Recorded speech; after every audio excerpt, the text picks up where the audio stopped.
महत्त्वाची बातमी राजकीय वर्तुळातून समोर येते। राजकारण बाजूला ठेवून मेट्रोचं उद्घाटन करा, पुणेकरांची गैरसोय करू नका असं काँग्रेस आमदार रवींद्र धंगेकर यांनी म्हटलंय। तर ऑनलाईन उद्घाटन करावं असं राष्ट्रवादी शरद पवार पक्षाच्या खासदार सुप्रिया सुळे यांनी म्हटलंय।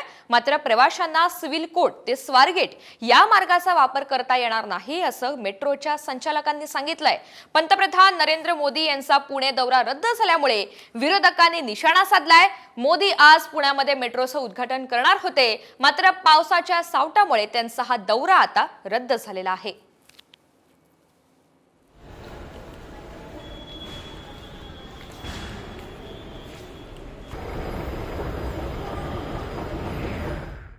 आज करोडो रुपयाचा चुरडा या दौऱ्याच्या निमित्ताने होणार होता आणि झालेला आहे।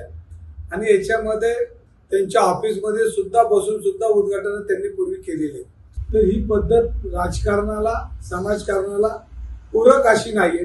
याच्यामध्ये राजकारण बाजूला ठेवून मेट्रोचं उद्घाटनही करायला पाहिजे होतं। पुणेकरांच्या एक ज्येष्ठ नागरिक असेल, कुठल्या मान्यवर असेल, त्यांच्या हातून आज उद्घाटन करून हा भुयारी मार्ग चालू करावा।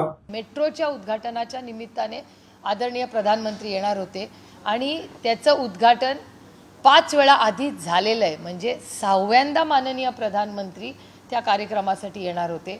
ते एक तर ते खूप व्यस्त असतात, त्यांच्या ऑफिसच्याकडे कदाचित राहून गेलं असेल, पण महाराष्ट्र सरकार या देशाच्या एवढ्या महत्त्वाच्या माणसाचा वेळ हा 6व्यांदा त्याच प्रोजेक्टच्या उद्घाटनासाठी घेतोय, हे खूप आश्चर्याची गोष्ट आहे। आजचा जो कॅन्सल झालेला आहे दौरा उद्घाटन सोहळा, कारण ऑरेंज अलर्ट पण आहे।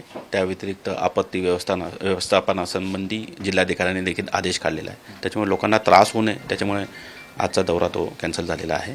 परंतु आमचं मेट्रो रेडी आहे। लवकरच तुम्हाला नवीन जे आहे उद्घाटनचं तारीख वगैरे सांगण्यात येईल। बघा, आज जो आहे आज नाही करता येणार आहे त्यांना, परंतु लवकरच त्याचं उद्घाटन होईल, लवकरच काही दिवसामध्येच, आणि त्याच्यानंतर तो मार्ग जो आहे प्रवाशांसाठी खुला करण्यात येईल।